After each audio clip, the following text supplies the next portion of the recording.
Chandu the Magician.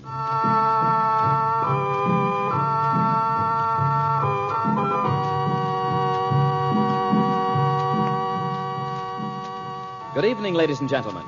We present for your enjoyment, tonight and every weekday evening at this time, Chandu the Magician. Before our drama starts, I would like to tell you some news, some very good news. We think it's safe to say that if you would like White King granulated soap, you can probably get it now from your grocer.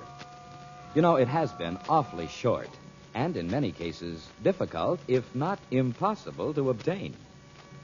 This was because during the war years, we would not let White King quality down. And we just could not make enough of our kind of soap to fill the demand. Then, too, lots of people moved out west from the east. And once they tried White King, they found it different from, and many like it better, than any soap they'd ever used. There still isn't any too much White King. But if you're lucky, you'll find some at your grocer's tomorrow. And know what you'll say, do you? You'll say, I love White King.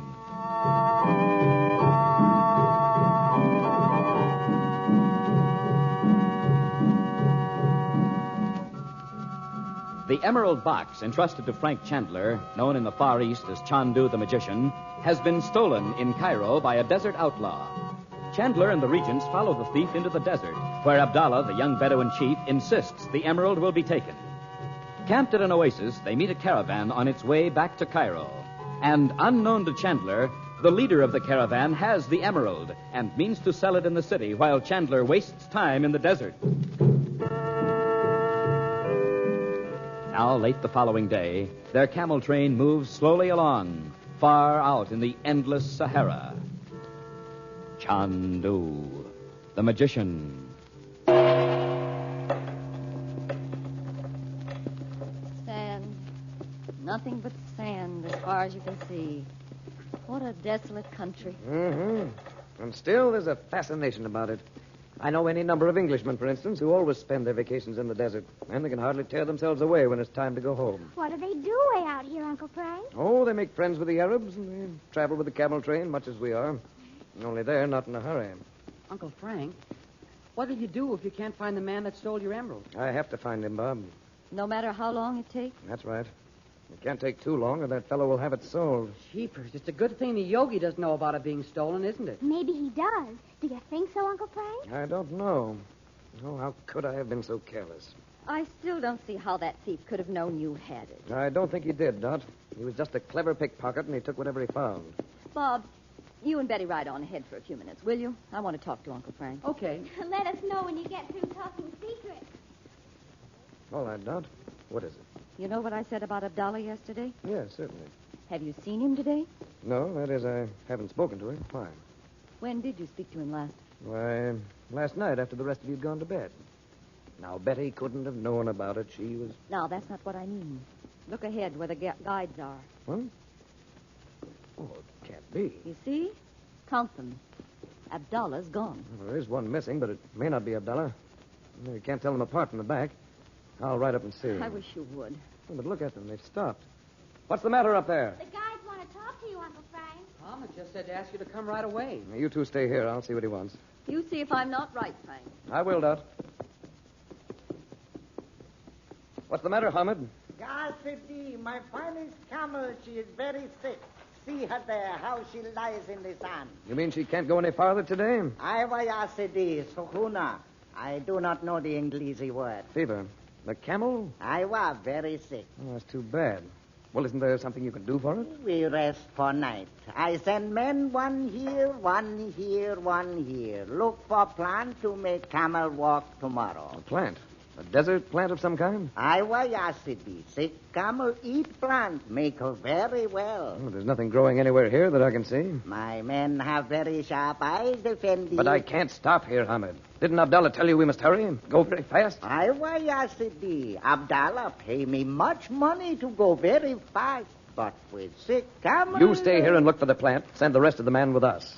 When the camel's better, you can join... Oh, no, Effendi. My men must search here and here and here for desert plant for camel to eat, not one. Look here, I'll pay you double wages. No, Effendi. I'll buy the camel, leave you here with it. Pasha, no money to pay for my fine camel, Effendi. Well, I'll talk to Abdallah. Where is he? Abdallah is not riding with us, Effendi.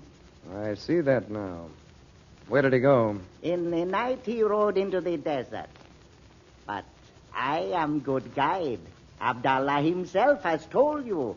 I will take you to desert village. What about the camel? Soon she will be very well. I tell you, Hamid, I can't wait for that. Without a guide, you would be soon lost. Is it not so, Effendi? Oh, I know that, but we've got to get on. I send my men to search for plant now. When they have found it, my camel will eat. Oh, very well. Tell the men to put up the tents before they go. It shall be as you say, Effendi. The Ferengi believed you spoke true. Why should he not, Sebai? He is only a Ferengi. Aiwa. But do not move too fast when you go over the sand. Remember, you are searching for a small desert plant. Do you not go with us, Hamed? I will follow you. First, I must look at my very sick camel.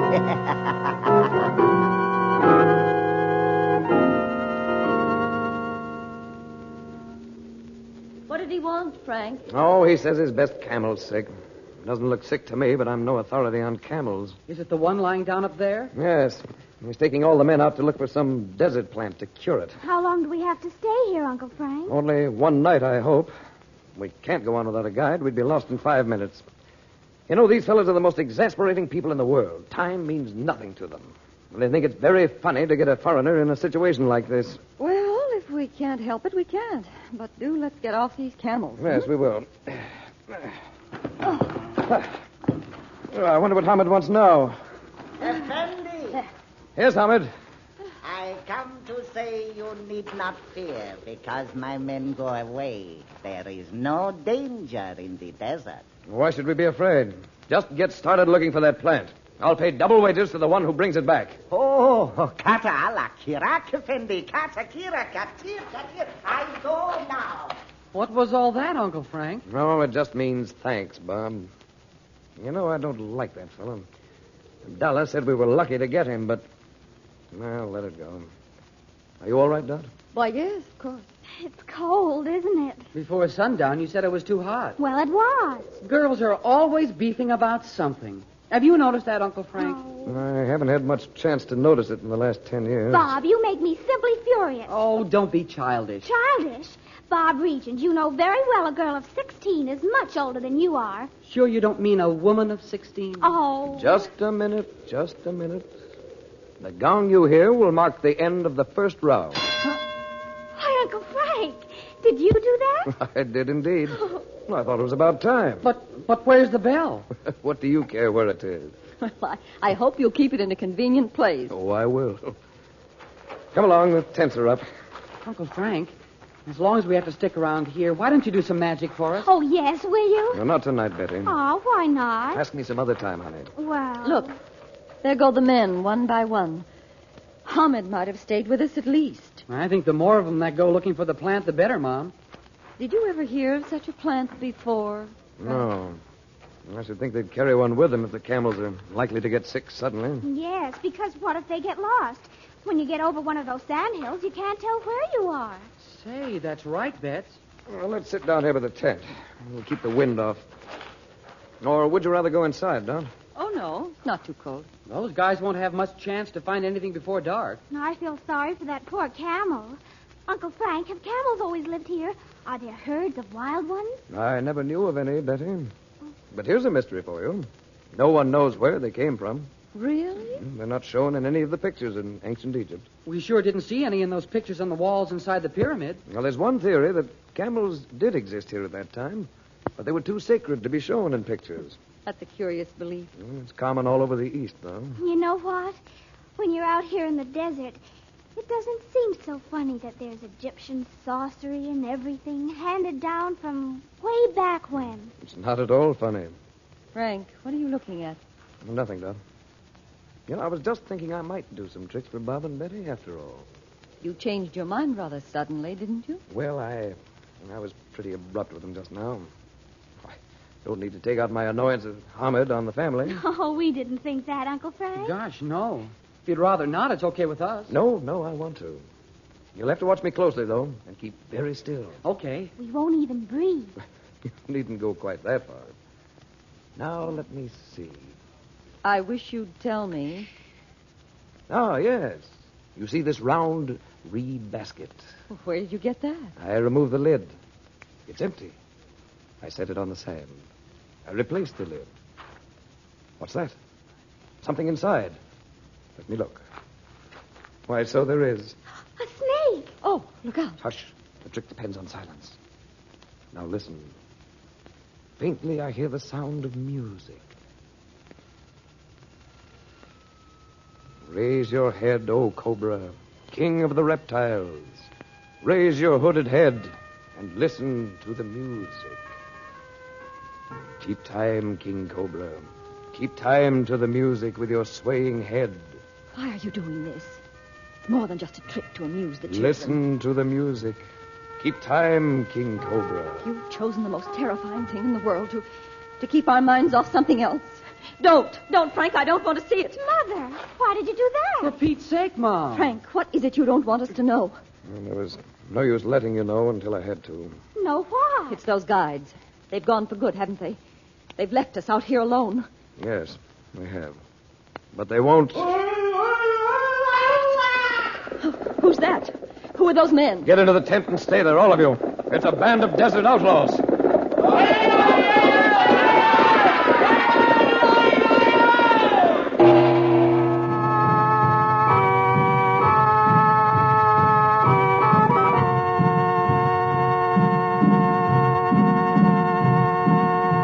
Monday night, Chandu continues, and you will want to join Dorothy Regent, Betty, and Bob in their thrills and adventures.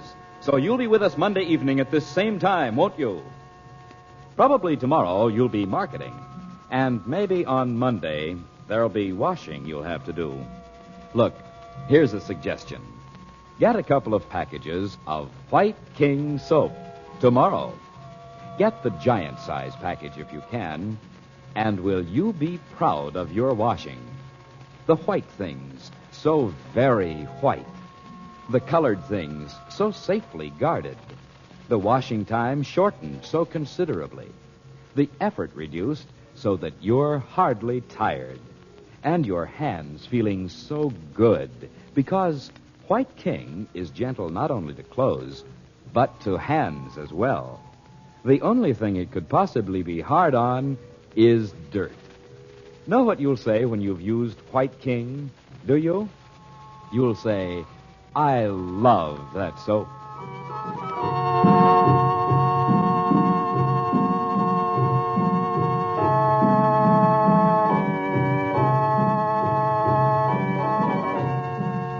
Chandu the Magician is presented for your enjoyment every weekday evening. Your announcer is Howard Culver. The makers of White King invite you to listen Monday at this time when the story resumes. Chandu the Magician. This is the Mutual Don Lee Broadcasting System.